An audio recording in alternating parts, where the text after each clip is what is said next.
ইতিহাস দেওয়া সংবাদ বিভাগে আপনাকে স্বাগত। আমার প্রথম প্রশ্ন যেটা হচ্ছে যে এসআইআর নিয়ে মুখ্যমন্ত্রী মমতা ব্যানার্জি ইতিমধ্যে একটা চিঠি পাঠিয়েছেন নির্বাচন কমিশনের কাছে এবং স্পষ্ট থেকে সেখানে বলেছেন যে ইমিডিয়েট এটা বাতিল করতে হবে এসআইআর।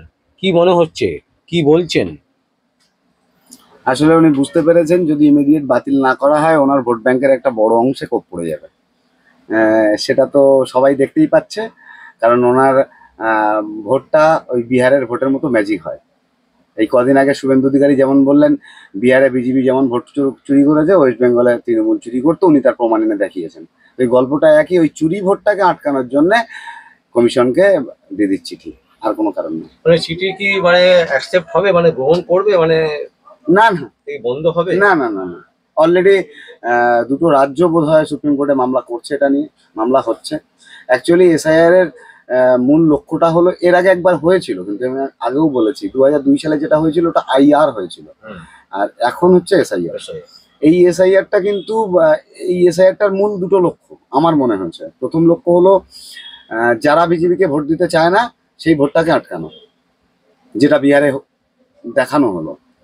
আর সেকেন্ড আরেকটা লক্ষ্য হলো যে এসআইআর এর মধ্যে দিয়ে আমাদের রাজ্য সরকার কতটা চোর বা রোহিঙ্গা বা এই ধরনের লোকজন আমাদের রাজ্যে ঢুকিয়েছিল, এনেছিল, সেই লোকগুলোকে একটু আইডেন্টিফাই করা। এখন একটু একটু মিডিয়াতে দেখা যাচ্ছে কিছু কিছু মানুষজন চলে যাচ্ছেন, তারা টাকা দিয়ে ভোটার কার্ড আধার কার্ড করেছিলেন। তো এটা সরকারের একটা বড় ইনকাম নষ্ট হয়ে গেল বেশ কিছুদিন ধরে, কারণ এই ভোটের সময়ই ভোটার কার্ডগুলো হয় এবং নেতাদের একটা ভালো ইনকাম হয়। এটার একটা বড় ক্ষতি।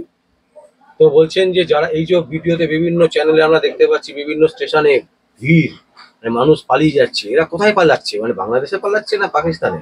এইটা না খুব কঠিন একটা প্রশ্ন করলেন। এটা আমার পার্সোনালি মনে হয় সরকার ক্ষতি করছে। শুভেন্দু অধিকারী বলেছিলেন যে কোনো হিন্দুর ক্ষতি হবে না, কিন্তু বলতে নেই আজকে রাজ্য জুড়ে কিন্তু পালাচ্ছে যারা, তারা ম্যাক্সিমামই হিন্দু। যারা পালাচ্ছে সবাই প্রায় হিন্দু, মুসলিম পালাচ্ছে কিন্তু কম। প্রথম কথা, এটা থেকে একটা জিনিস কিন্তু খুব পরিষ্কার যে হিন্দুরা বাংলাদেশ বা পাকিস্তানে তারা থাকতে পারেনি সুস্থভাবে, হয়তো তাদের থাকতে সেইভাবে জায়গাটাকে পাচ্ছিল না, সচ্ছলভাবে থাকার জায়গাটা, তাই তারা বাঁচার তাগিদে নিজেদেরকে হিন্দু ভেবে ভারতবর্ষে এসেছিল। তাদেরকে কিন্তু আবার ফিরে যেতে হচ্ছে আগুনের গোলায়, সেটা সবাই বুঝতে পারছে। এটা সত্যি মানবিকতার দিক থেকে দেখতে গেলে তাদেরকে খুব খারাপ জায়গায় ফেলে দেওয়া হয়েছে। ভারত সরকার সেই ব্যবস্থাটা, ওই যে সিএ এর পরের পৃষ্ঠাটা না, এসআইআর এর যে পরের পেজটা যেটাতে সিএ এর ব্যাপারটা আছে, এটা কেন লুকিয়ে রেখেছে আমি জানি না। এটাকে ইমিডিয়েট করে নি, কারণ এসআইআরটা তো একটা ফর্ম নয়, ওটা একটা তো এফিডেভিট। তো এফিডেভিটটা মানুষ যখন সাবমিট করছেই, তাহলে তার সাথে এসআইআরটা করে নিতে পারতো, তাহলে হয়তো মানুষগুলোকে যেতে হতো না, এতগুলো মানুষকে। হ্যাঁ, একটা সামান্য সংখ্যক মানুষ আছেন যারা কমপ্লিট অবৈধ, তো এই কমপ্লিট অবৈধ বা কমপ্লিট ভুল মানুষটা চলে যাক, কিন্তু আমার মনে হয় না সেটা এতটা সংখ্যায় হবে। এবং এদেরকে অনুপ্রবেশ করানোর কিন্তু দুজনেই দায়ী, সেটা হচ্ছে কেন্দ্র সরকারের বিএসএফ আর রাজ্য সরকার তাদেরকে কার্ড দেওয়া। তাহলে ঢুকতে সাহায্য করলো কেন্দ্র সরকার, এখানে থাকার ব্যবস্থা করে দিল রাজ্য সরকার। দুই ভাই বোন মিলেই কিন্তু তাদেরকে এখানে এই জায়গাটায় এনেছিল। আজকে যে জায়গাটা তাদেরকে ফেলা হয়েছে সেটাও দুজন মিলে ফেলেছিল।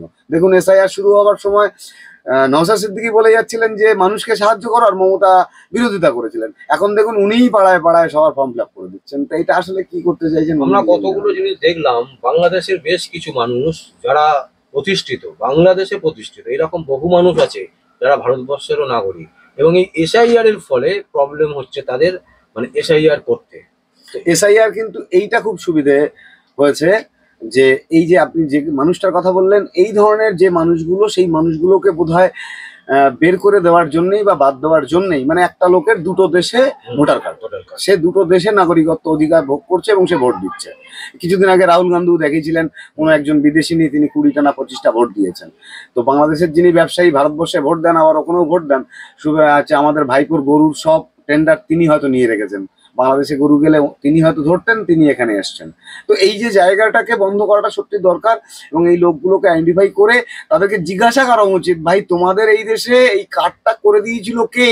দোষী তো সেই দোষীকে ধরাটা কখন হবে?